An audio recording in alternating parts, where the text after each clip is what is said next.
Hello, everybody, and welcome back to the Kayfabe Central podcast of another episode of the pay per view reviews. Or in this case, I guess special event review. Um, I think I'm still gonna put pay per view review in the title.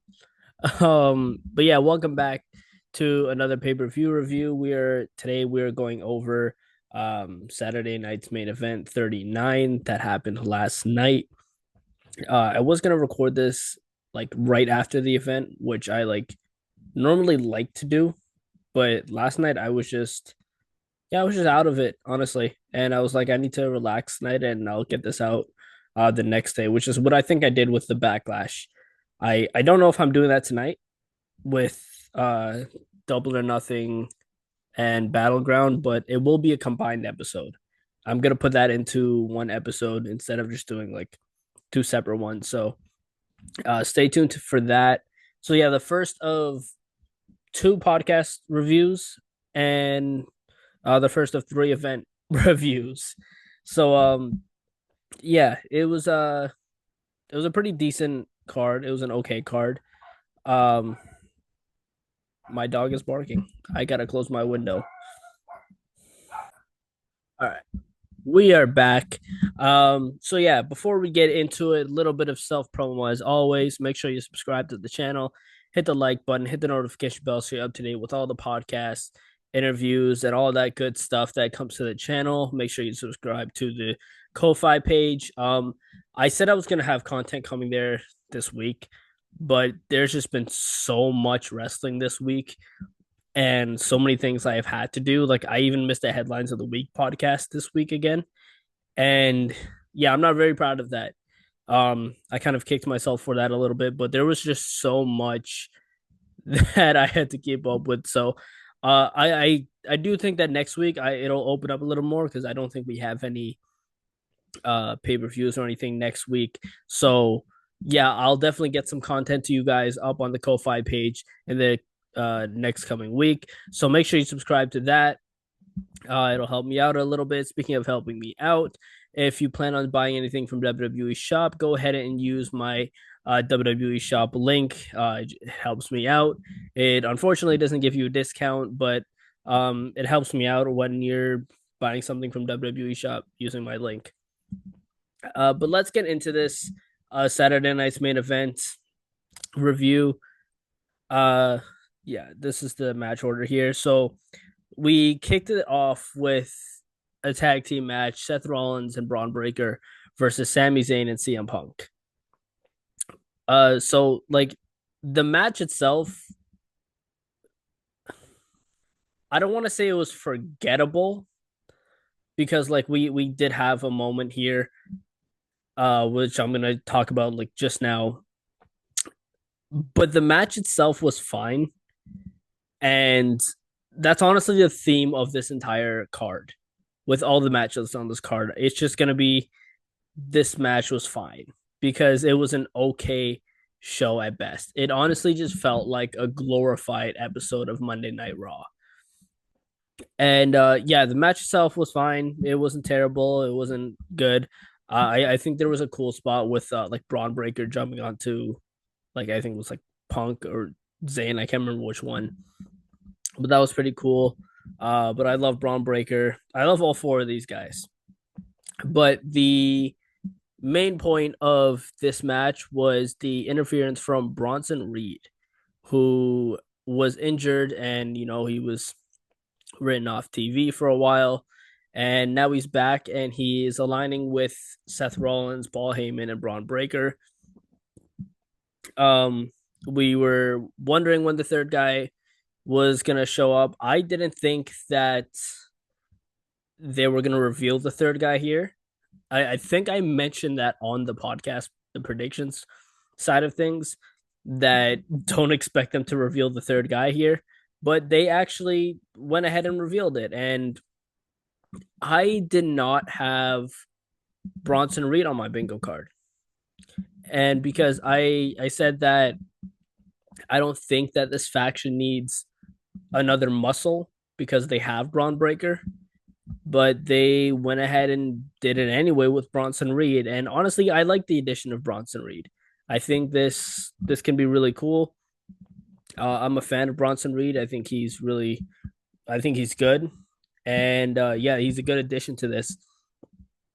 There's not many other big men. Like if you were to add another muscle to this group, there's nobody else other than somebody like Obafemi that I would choose to be part of this. And like Obafemi's the NXT champion, so they wouldn't put him part of it. And even if Braun Strowman was still in the company, I think I still would pick Reed over him, considering the point in time that Braun Strowman is in his career. That didn't even make sense.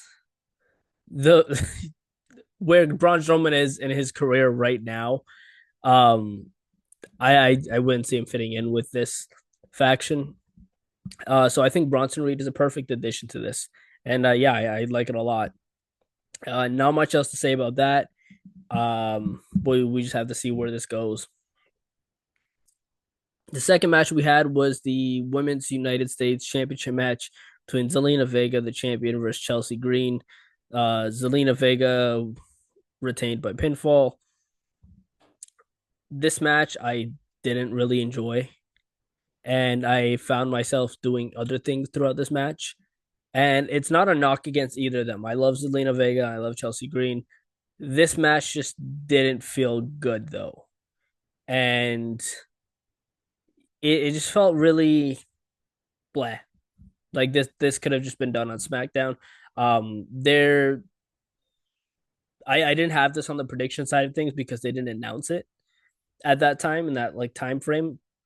We didn't even think they were going to add a women's match last minute. There was the thought of it, but I was like, they might not. They might just keep the card as is. But they went ahead and added a women's title match. Um, so yeah, I apologize for that. My house is very noisy. Um, so yeah, Zelina Vega retained and an okay match. It was nothing special, and there's nothing else really to talk about there. I didn't even really have any notes for this match. It was just Zelina Vega retained. The next match we had was John Cena versus R-Truth. John Cena won by pinfall because this was not for the title, which I still don't understand why it wasn't for the title. It definitely should have been for the title. And yeah, they should have just had him defend it if John Cena was going to win anyway. There's not much to say about this. I kind of expected this.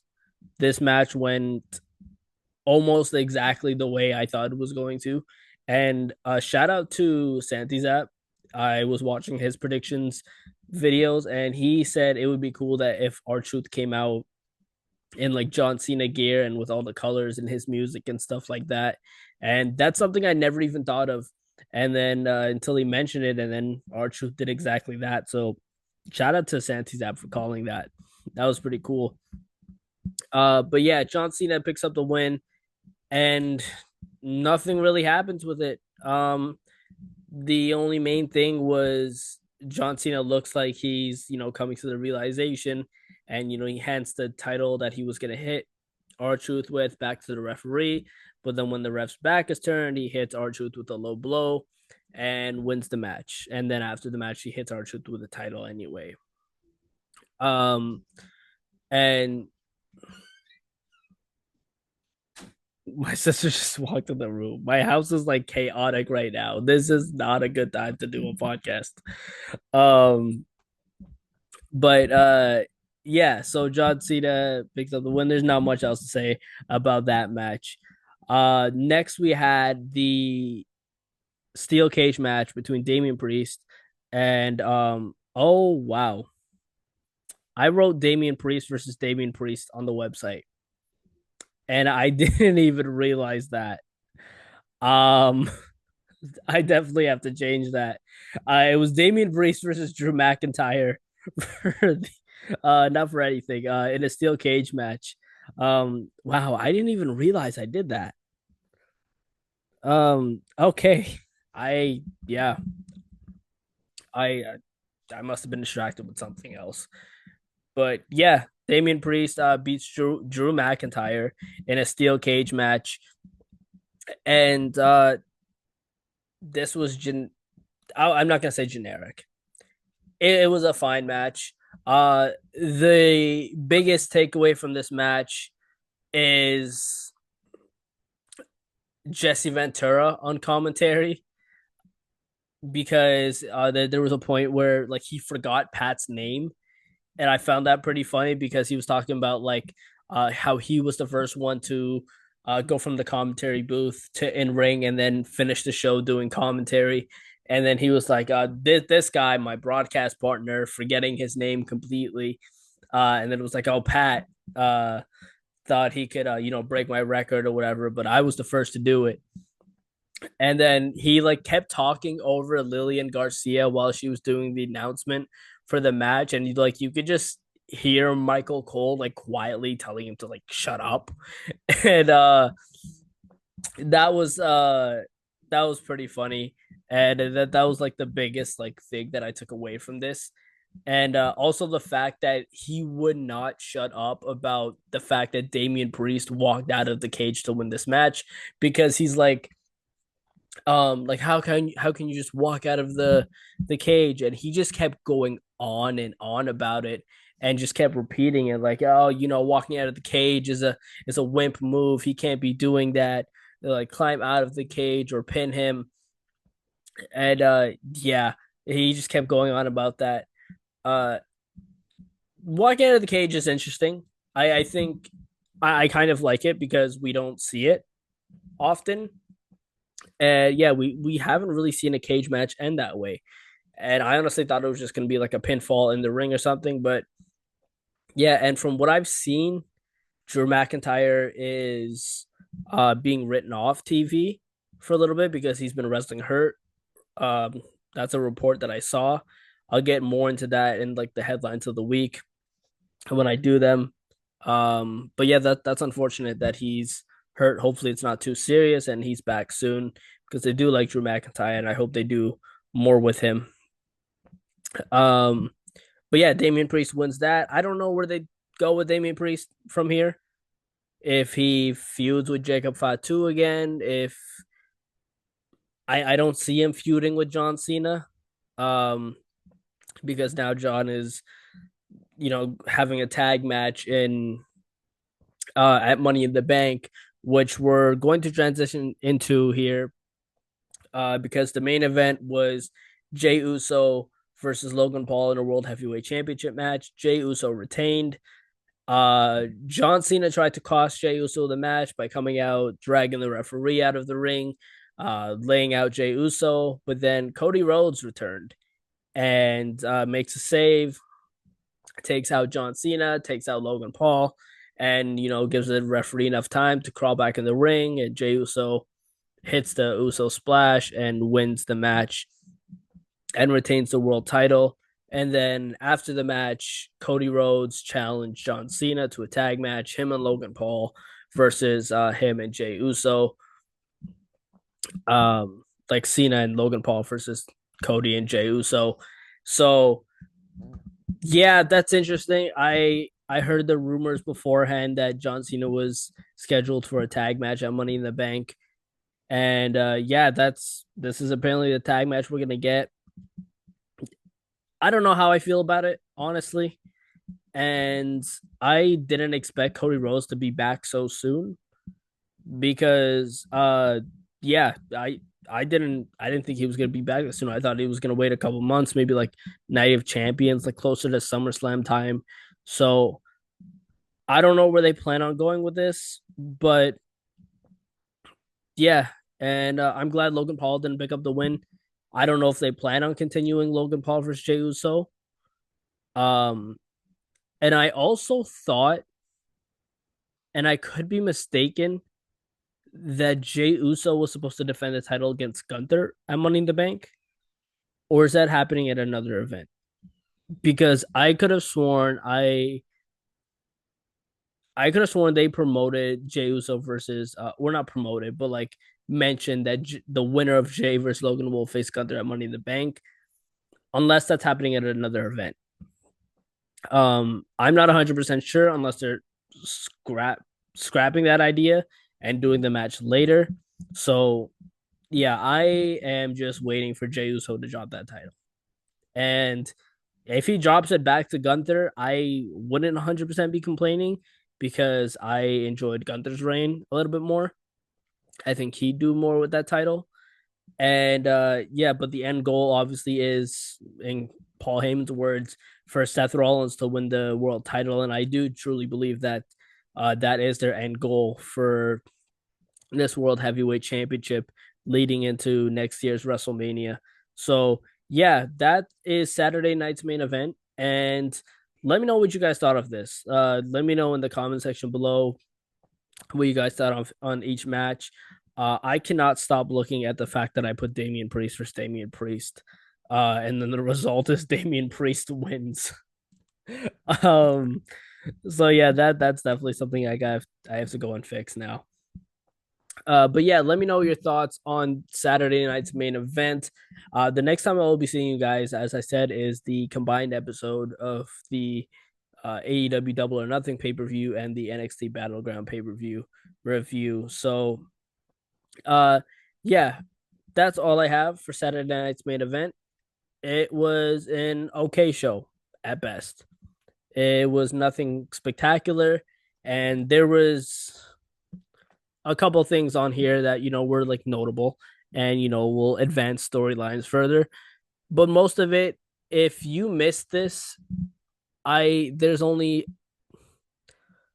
a few things that you can really go back and see, and I wouldn't even recommend watching the whole thing back.